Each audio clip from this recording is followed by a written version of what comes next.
स्थापकाय च धर्मस्य सर्वधर्मस्वरूपिणे अवतारवरिष्ठाय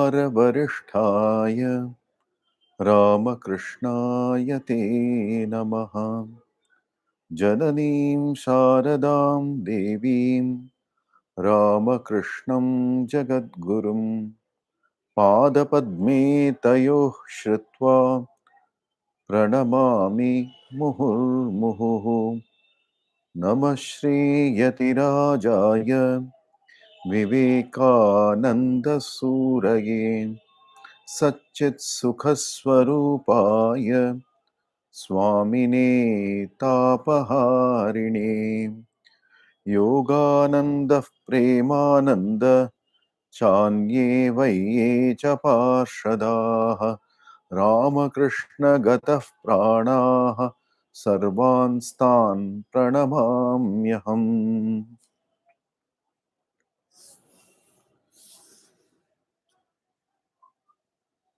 Today, Swami Shantatmananda Ji Maharaj used to conduct classes on for seekers of God, Mahapurush Maharaj, Swami Shivananda Ji's teachings. Today he is away on some work. Swami Shantatmananda Ji is away on some work. So he has asked me to take up this class. I thought it is more appropriate to discuss about the life of Mahapurush Maharaj, certain incidents, certain interesting incidents in the life of Swami Shivananda Ji Maharaj. Initially, I thought we shall discuss about the life and then certain interesting incidents involving the brother disciples of Swami Shivananda Ji, Holy Mother, Swamiji, and other brother disciples of Swami Shivananda Ji. We'll discuss about their lives, about Maharaj's life. Mahapurush Maharaj, as he is very popularly known, Swami Shivananda Ji is called as Mahapurush Maharaj. We shall see later who named him as Mahapurush and why, the reason why he was called as Mahapurush Maharaj. Swami Shivananda, very appropriate to his name, he had a very similar characteristics as the Lord Shiva, the most highly venerated Lord Shiva. Lord Shiva is venerated for his supreme unconcern for the external world. And also, at the same time, he was very intensely concerned about the welfare of all beings. The incident when the ocean was churned, when the poison came out of the churning of the ocean, the milk ocean in the Puranas, we see Lord Shiva drinking that poison and holding it in his throat. That is why he is called as Anilakanta Shiva. For the good of the world, he took the poison to save the world. Like that, Swami Shivananda Ji was also very much was naturally inclined towards inwards, towards his inner self. But at the same time, he was extremely compassionate and anxious for the well-being of poor and lowly, and all beings, especially the poor and the lowly. Swami Shivananda Ji Maharaj was born to Ramkanai Ghoshal and Vama Sundari Devi in a place called Barasat in West Bengal. They were both very pious. Ramkanai Ghoshal, he was a legal advisor of Rani Rashmani, who built the Dakshineshwar Kali temple, who is well known to us, Rani Rashmani, and Ramkanai Ghoshal was her legal advisor. So this enabled him to visit the Kali temple quite often on official matters.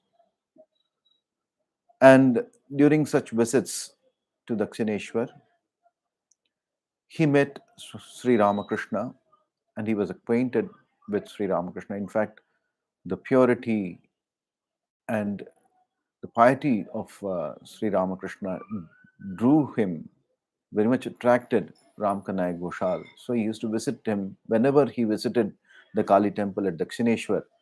He would go and meet Sri Ramakrishna.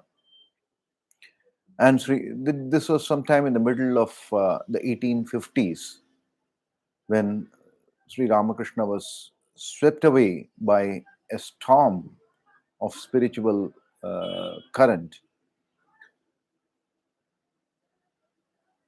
Ramkanai Ghoshal, whenever he used to visit Dakshineshwar, he used to bring along with him a group of singers. He would take bath in the Ganges and then he would sit in meditation in the Kali temple. And then at the time when he was in meditation, this group of singers, they will sing about the Deha Tattva, about the impermanence of this body. Such songs they would sing, and he would be wrapped in meditation. He himself was a great Tantrika Sadhaka. Ramkanai Ghoshal was a great Tantrika Sadhaka. So during that period, when Sri Ramakrishna was passing through, was undergoing severe austerities with a great yearning to realize God, he was having a burning sensation all over his body, which could not be abated. He used to stand in the during the afternoons. He would stand in the Ganges, neck deep, and sometimes he would roll in the marble floor of the Kuti Badi, that is the place where he lived in Dakshineshwar.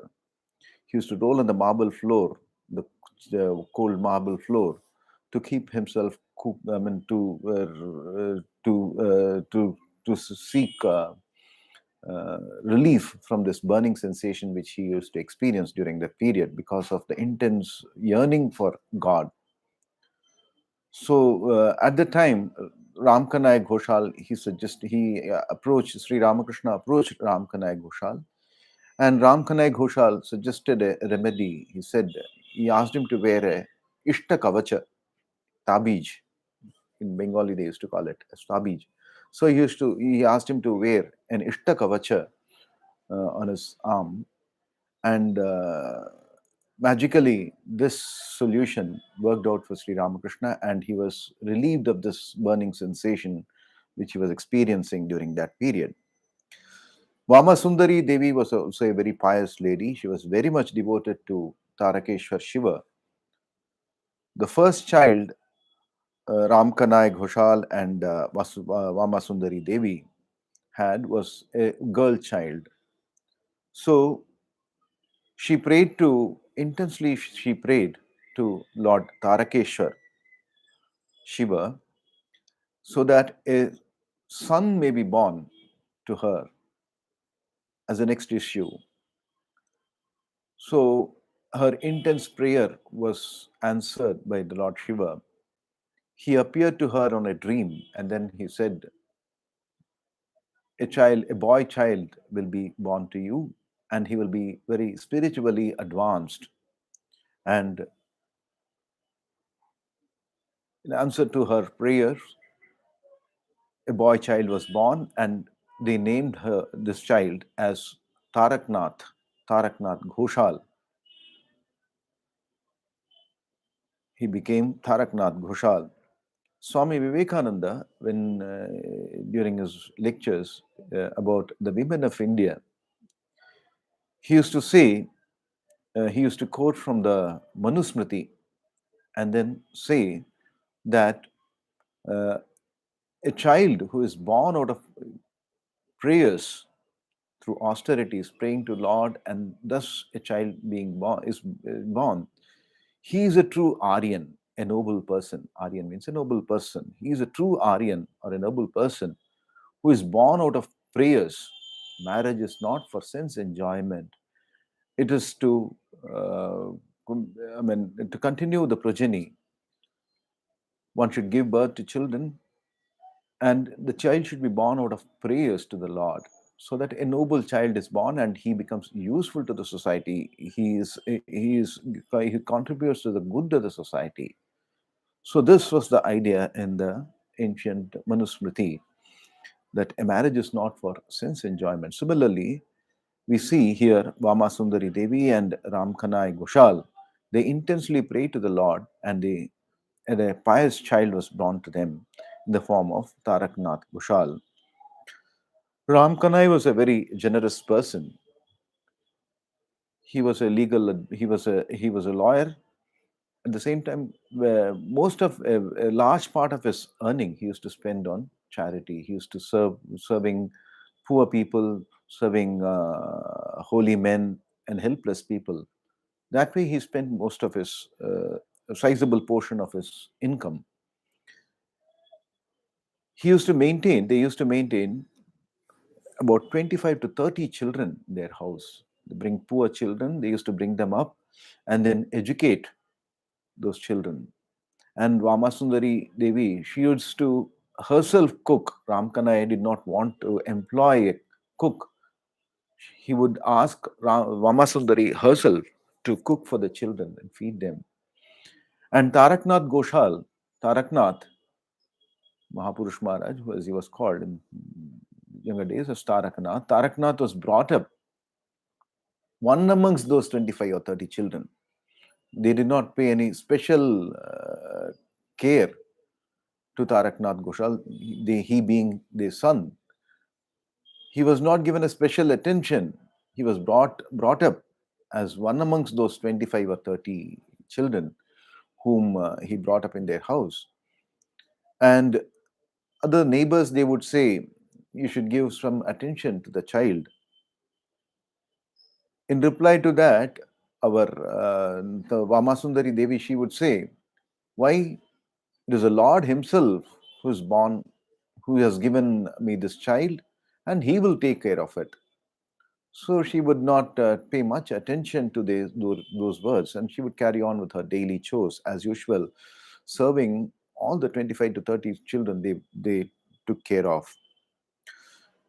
Fortunately, at the age of when Taraknath was 9 years old, Vamasundari passed away, and they also had two more girl children after Taraknath was born. So Taraknath had an elder sister and two younger sisters also. By then, the elder sister of Taraknath was married, and she had two children, and she also became widowed at the time. And Ramkanai also had some crisis in his profession, and his earnings also started dwindling. So there was a difficulty, financial difficulty in the family, and this forced Taraknath to take up a job at a very young age. He went to Mughal Sarai. He was employed in a company, uh, and he was staying at Mughal Sarai. There, he used to spend his time after his office hours or work time. He used to spend his time in meditation. He used to strive very hard to attain samadhi. Somehow he came to know about spiritual experiences like samadhi, etc. And then he strove very hard. He used to visit Brahma Samaj also. And he used to meditate a long time during the late evenings and the night.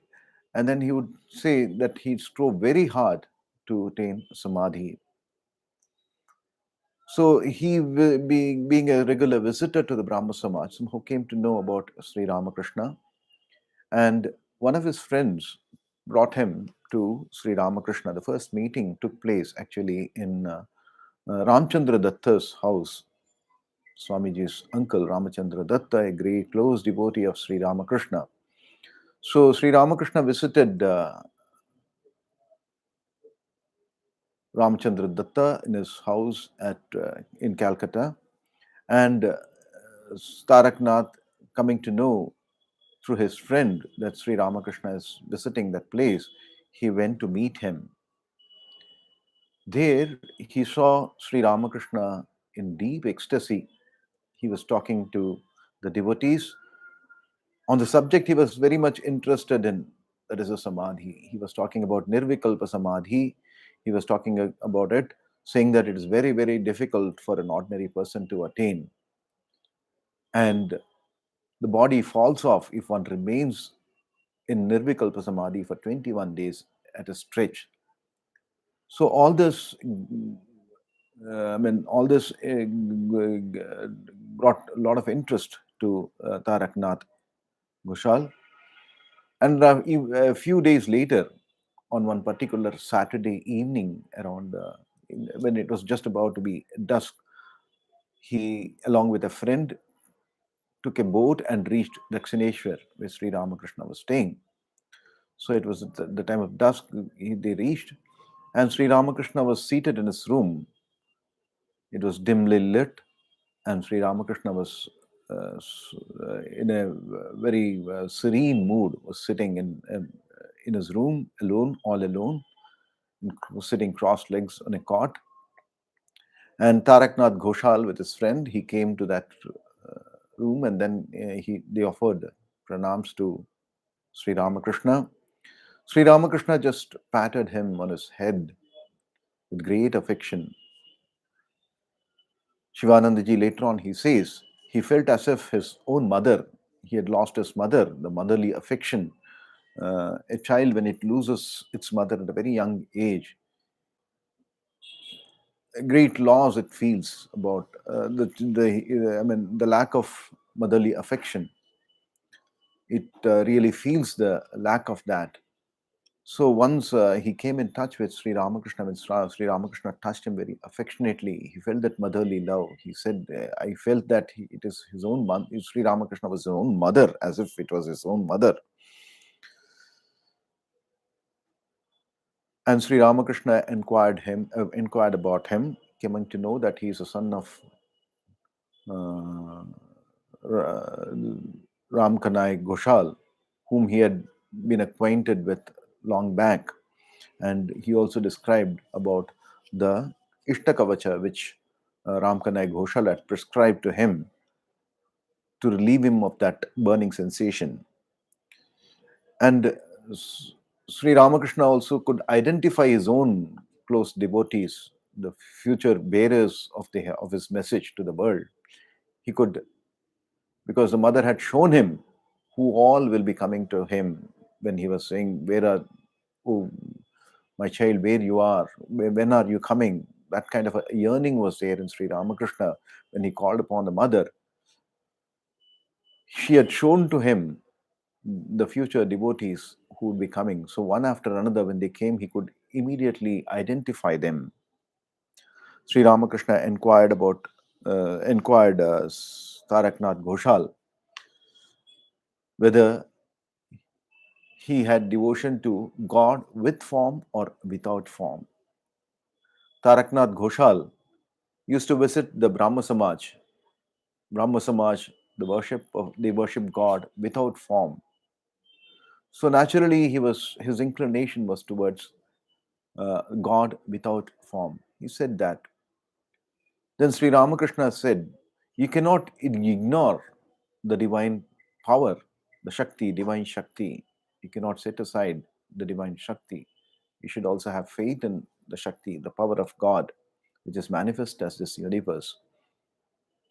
Then he took him to the Kali temple.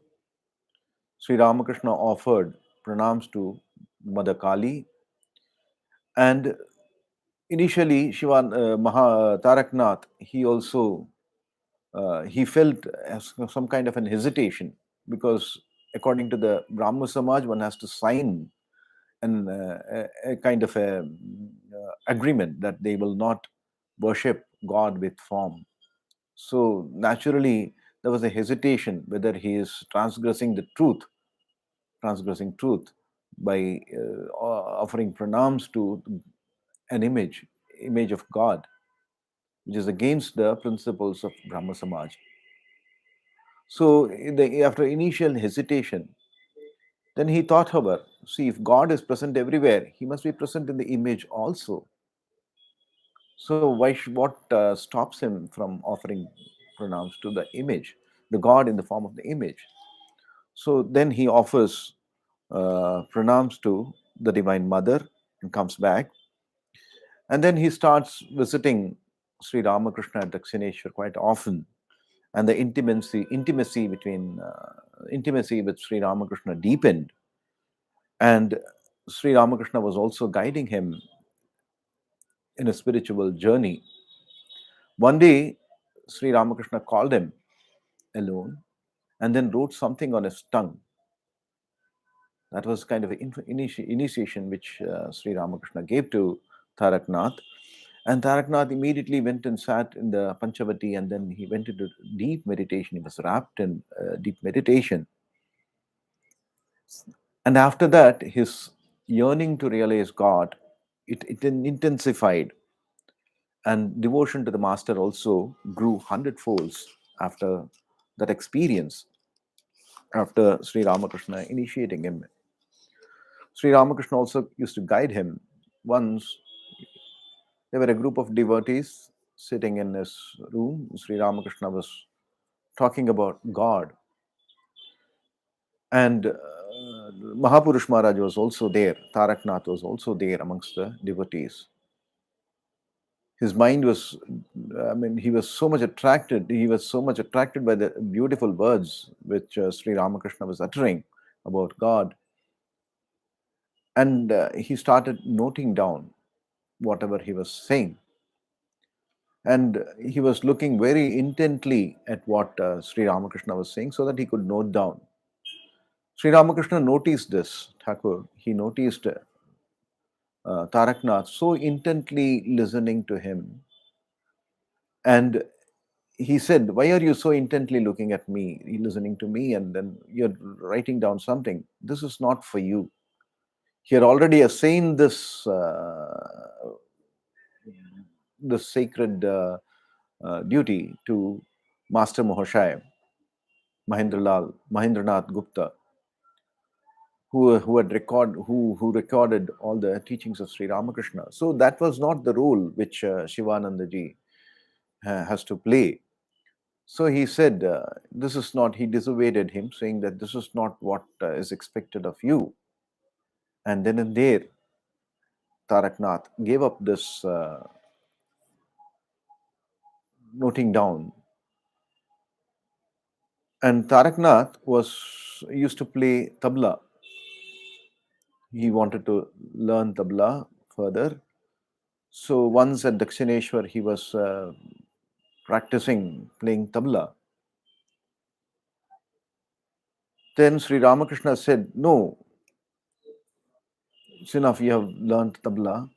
If you put your mind towards that, then your mind will not go towards God."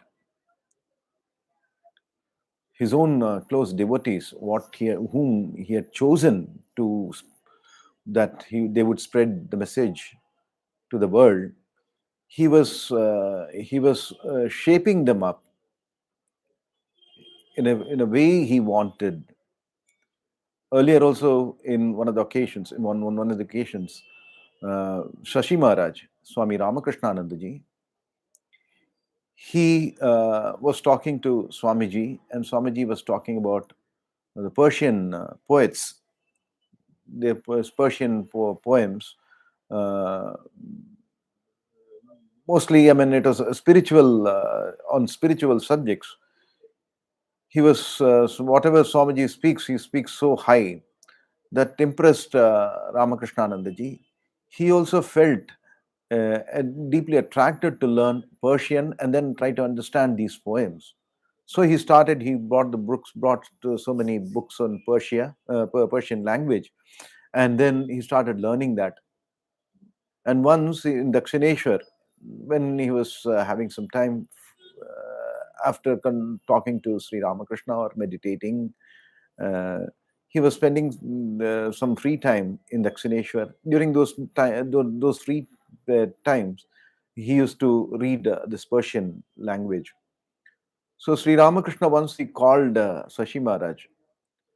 Twice or thrice he called. Sashi Maharaj did not respond at all. And then he came out, and then he saw uh, Sashi Maharaj was engrossed in reading the books, reading the Persian books. So he asked him, "What are you doing?" "No, I'm reading, I'm trying to learn Persian language." Then he said, "See, if you give your mind to all these secular things, then you will be forgetful of God. See, I called you thrice. You didn't respond to me at all. When the call from God comes, you should be able to respond. So if you engross yourself in secular activities, this may I mean this for the close devotees of Sri Ramakrishna, the close I mean the associates of Sri Ramakrishna, what message he wanted to send. For them, he gave a special instruction, and he wanted to build their lives in a particular way. Right? That is why he dissuaded them in engaging themselves in all these in all these secular excellence in some secular activities, at least during the period of their sadhanas. So, like that, when Taraknath Ghoshal wanted to learn tabla, he dissuaded him, he stopped him from doing that. Taraknath's family circumstances forced him to marry, and during the time he was staying at Dakshineshwar. So, because of the family needs, he has to go off and on to his house and stay there for some time. He used to be very much pained whenever there's such a necessity of going home comes. And he would go home, spend time at home to a particular task he has to perform going home, and he would do that as early as possible. He'll return back to Dakshineshwar, somehow spend some time necessary at home, and then come back.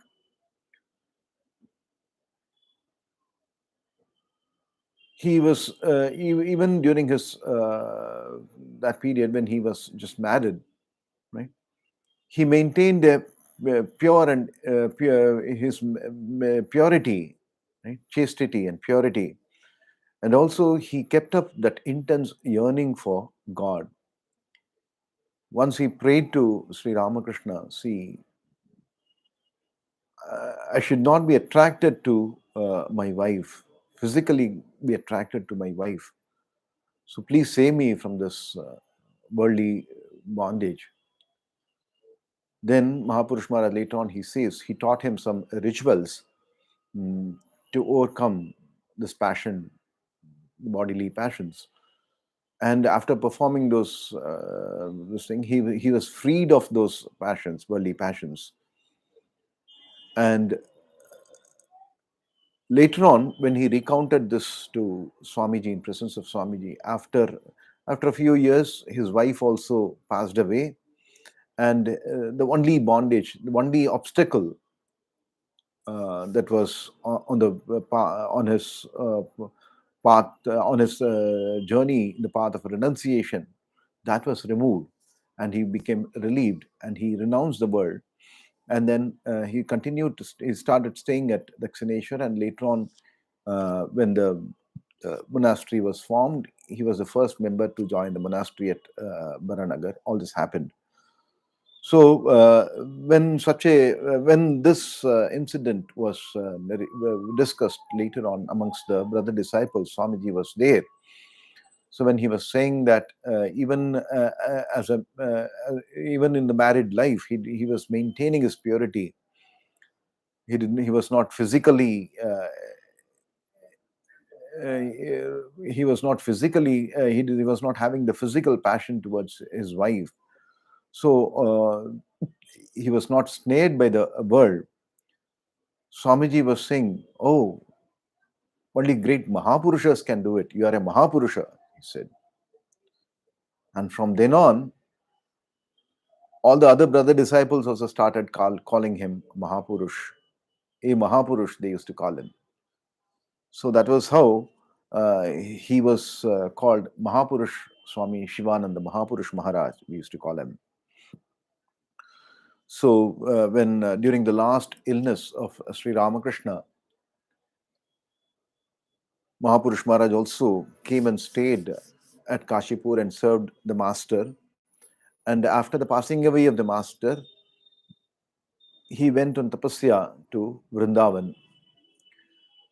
And Swamiji by then had grouped the young disciples of Sri Ramakrishna, and then they had started a monastery. They had bought a dilapidated house at Baranagar, and a monastery was started. And Taraknath was the first person to come and occupy the monastery at Baranagar Mutt.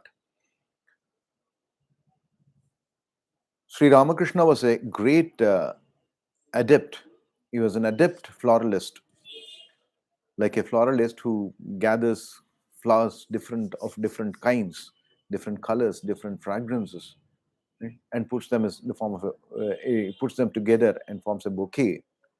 Like that, the brother disciples of Sri Ramakrishna, the disciples of Sri Ramakrishna, the young disciples, they were of diverse natures, and their temperaments were also different. He brought them all together like a adept florist, bringing the flowers together of different kinds, flowers of different kinds together, and this brotherhood was formed. The Baranagar Mutt was the first place when all these this brotherhood had already formed in Kashipur during the last illness of Sri Ramakrishna. And this was nurtured later on by Swami Vivekananda. And then they all came together at Baranagar. And there was a wonderful relationship amongst the brother disciples. We will see a few incidents in the life of Mahapurush Maharaj, and which relates to his brother disciples. It's really interesting incidents we will now see. Shivanandaji Maharaj was a man of great humor. Once a photograph, during his elderly age, a photograph of Swami Shivanandaji was taken. So some disciples of his, they were taking the photograph, or maybe the ladies' disciples, devotees. So he was saying, if for a formless person, he was jokingly making a remark, a photograph of a formless being, Nirakare Rabar Chobi, he was saying. A formless being. He, even in those light moments, he was very much conscious of his true nature, like infinite conscious being. I'm the Brahman. That awareness was always there in him. Even those during those casual moments of taking photograph, he was saying, "Oh, Nirakarer Abar Chobi," and then he was smiling. Holy Mother was considered as a Sangha Janani. She is a Sangha Janani. She is a Sangha Janani because of her, the brotherhood was nurtured, and her prayers at Gaya. Because of that, they could get a place to stay and some food to eat, right? And a place to stay at Baranagar. All this happened when the mother prayed to the Lord that he had come and then you played with them and then you went away. This is all. This is the end of everything. Is this the end of everything? Right? They should have some place to stay so that people will come and seek solace in them. They will talk about you, and then the devotees who are living in the world, they will come and seek solace from them, talking to them about God. So because of that, the Sangha, the brotherhood, grew up, and all the disciples of Sri Ramakrishna, they used to have great reverence for the mother, right? Even during in administrative affairs, they used to.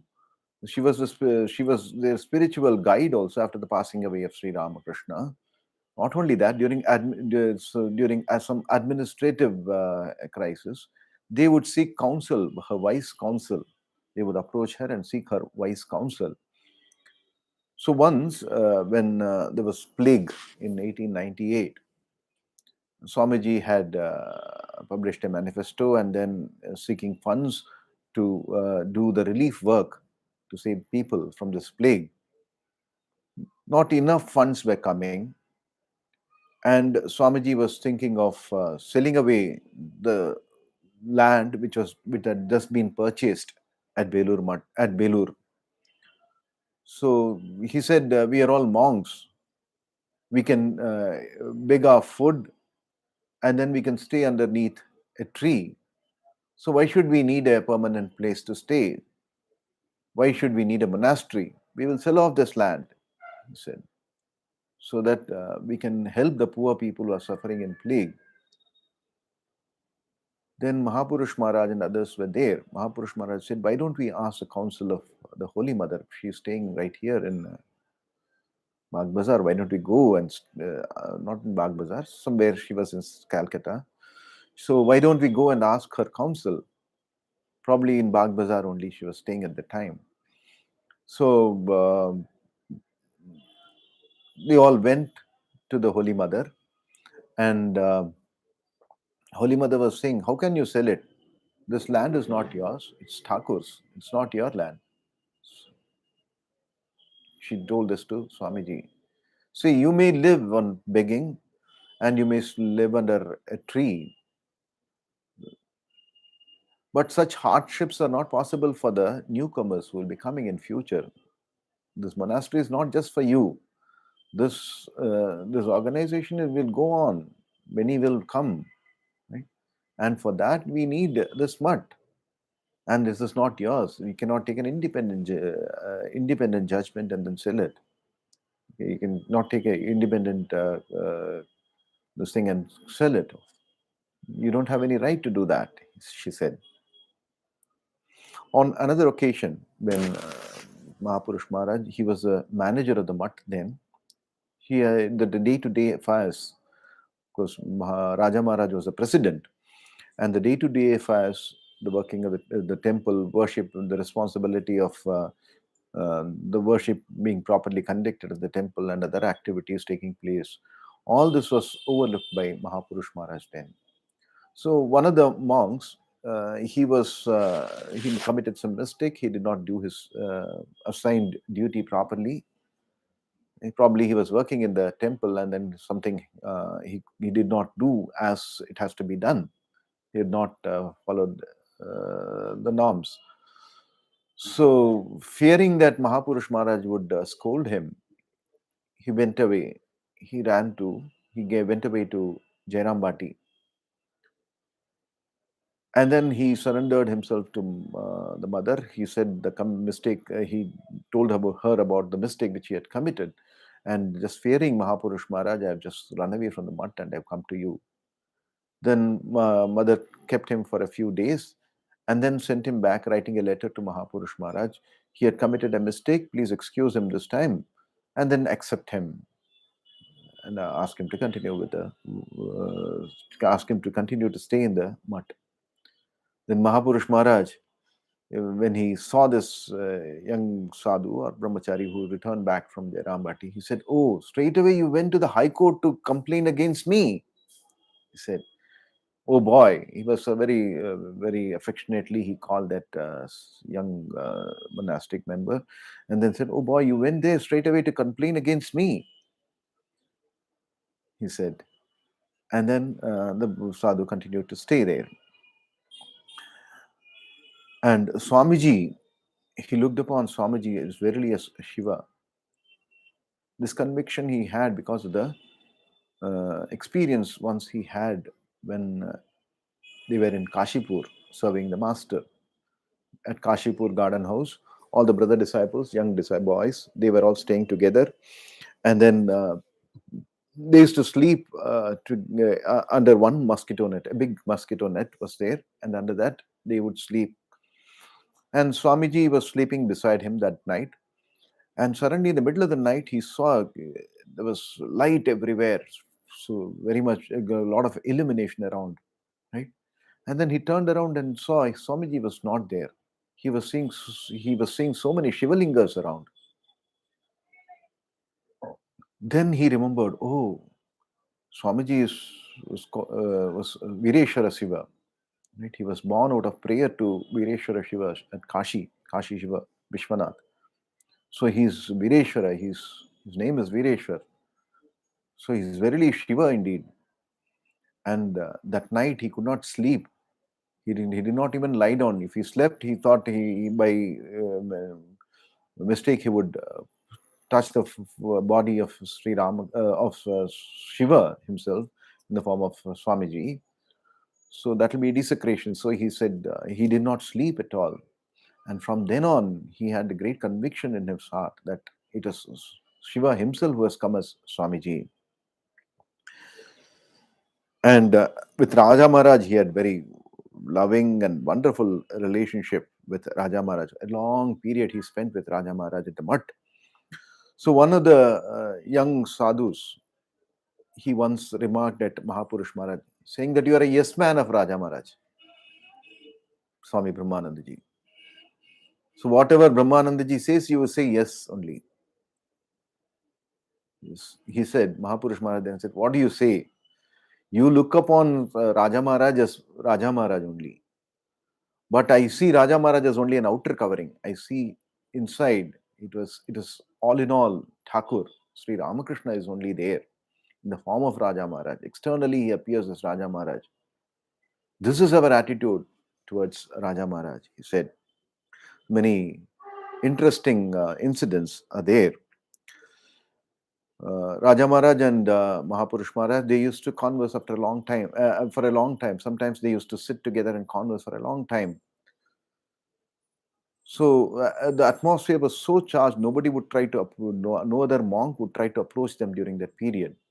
They were thinking that a very serious discussion about the mutt, some work they are discussing.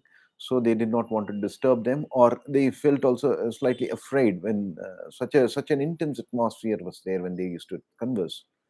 So one day, one of the young monks, or on some errand, he went to the room when both were conversing.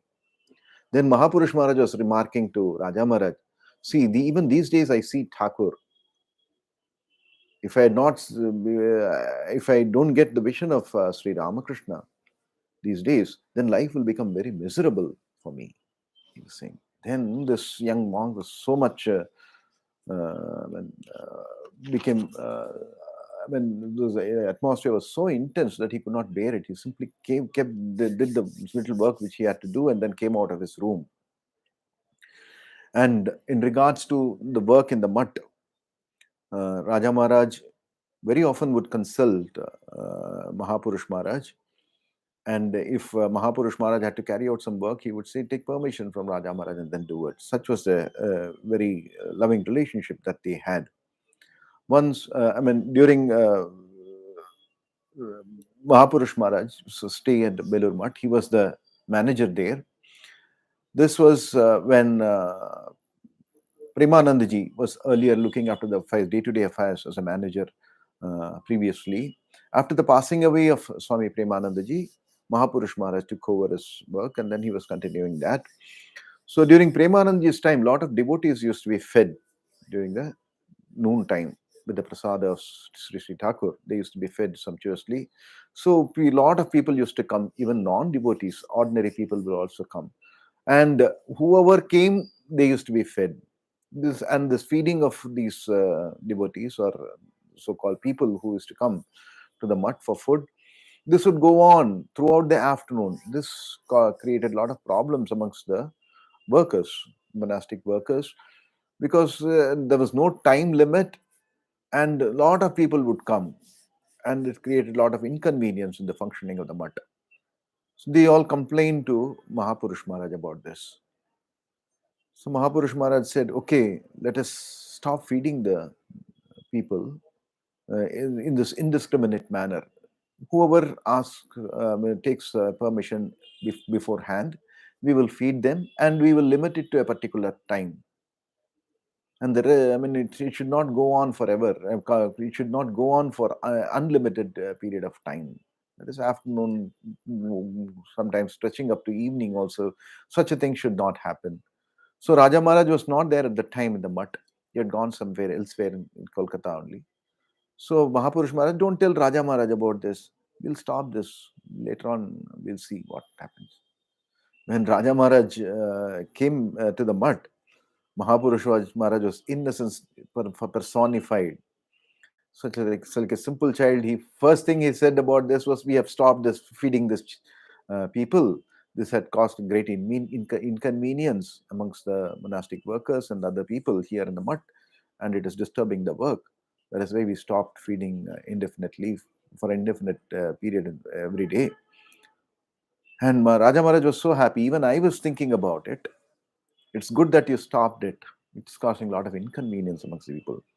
So, I mean, such love and affection was flowing between these two persons, between these two Swamijis, right?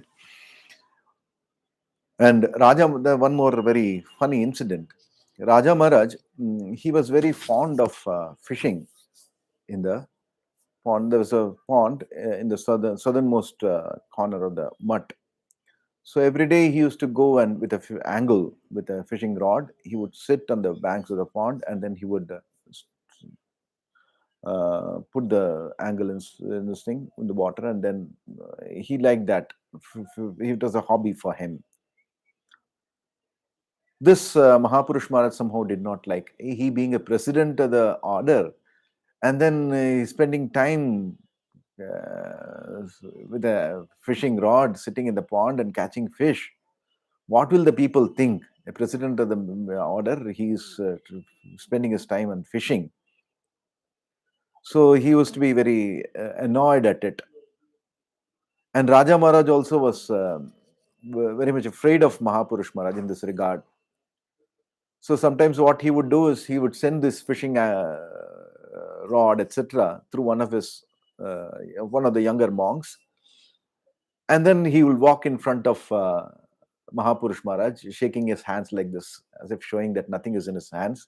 He's a very innocent young boy, right? And then he would whisk away, and then you go there and sit and do the fishing. So this Mahapurush Maharaj would understand, but he would keep silent. And once, when Raja Maharaj was in, there are so many incidents, right? We'll stop with one more incident. So many anecdotes are there. Once Raja Maharaj had gone to Kolkata, he was staying in Balaram Babu's house. At that time, Baburam Maharaj was also ill. He was undergoing treatment at Balaram Babu's house. So Raja Maharaj was also there. So one day he wrote a letter to Mahapurush. It was around this time, that is December, just before the Christmas Eve. The Christmas Eve was celebrated in the mutt, remembering the days at Artpur when they had resolved to renounce everything, right? And that happened to be a Christmas Eve. So remembering that, commemorating that rather, that the spirit of renunciation that they had at Artpur. So they used to celebrate, and Raja Maharaj got a letter written in English through one of his sevaks or disciples. He wrote, "The Christmas celebration will surely be observed at your mutt." He is writing to Mahapurush Maharaj, who was then the manager there. So the Christmas celebration is surely to be observed at your mutt. On that occasion, a party of monks are coming to the mutt. Your hospitality is well known. Certainly, at the conclusion of the ceremony, according to the usual customs in Christmas celebrations, there will be arrangement for taking of drinks. We are non-vegetarians and are fond of varied courses of meat dishes. In anticipation of a sumptuous feast, we extend to you our heartfelt thanks. May your function be crowned with success in all ways, is our earnest wish. This letter he wrote. He asked one of his sevaks to write it. He was dictating that. And after finishing after he finished writing the letter, that Sevak, he took it to Raja Maharaj for signing. To sign it, he said. Then Raja Maharaj took the pen and then wrote the name of Premananda. You just go and show it to Premananda, he said. Premananda was lying there, he was sick, right? And then he simply looked at it and then laughed. Then he sent the Sevak to Belur Mutt. He handed it over to Mahapurush Maharaj. Don't say that I had written it. Then, when Mahapurush Maharaj read this letter, he simply laughed at it. Oh, it is Raja Maharaj who had written it, giving the name of Premanandaji below. Raja Maharaj, he could recognize who had written it, who had written the letter. And the irony is that both Premanandaji and Mahapurush Maharaj were vegetarians, right? So they had a mighty laugh at this incident. So Shivanandaji, he began to complete his role as a Ramakrishna's in the Ramakrishna's drama. He carried out the master's message wholeheartedly and distributed among the masses. Pointing towards his body, he would told one of the monks, "This is not just an ordinary body; it has its own distinction. God realization has been attained in and through this body. This body has touched Bhagwan Sri Ramakrishna, lived with him, served him. The Master has made this body a vehicle for the propagation of his message for his age, for this age. Otherwise, this body is nothing but a cage of flesh and blood. Should he feel it necessary to maintain this body longer, he will do so. Else, I am ready to depart at his first call." So many times, many devotees or monks, they would tell Mahapurush Maharaj, "See, so it's so unfortunate that we have not seen Sri Ramakrishna, the God himself. We have not seen Sri Ramakrishna." Then Mahapurush Maharaj would say, in a very asserting manner, he would say, "What if you have not seen the God? You have seen the Son of God." Pointing towards himself, you say, "You have seen the Son of God. So what worry is there for you?" These are the words which Lord Jesus had told also. Son of God. He used to call himself as the Son of God. What if you have not seen God? You have seen the Son of God. So Shivanandaji's life is a glowing example of a person who lived in God consciousness. This year his birthday falls on 30th December. So with prayer to Mahapurush Maharaj that we may grow in love and devotion to God. Om Shanti Shanti Shanti Harihi Om Tat Sat Sri Ramakrishna Arpanamastu.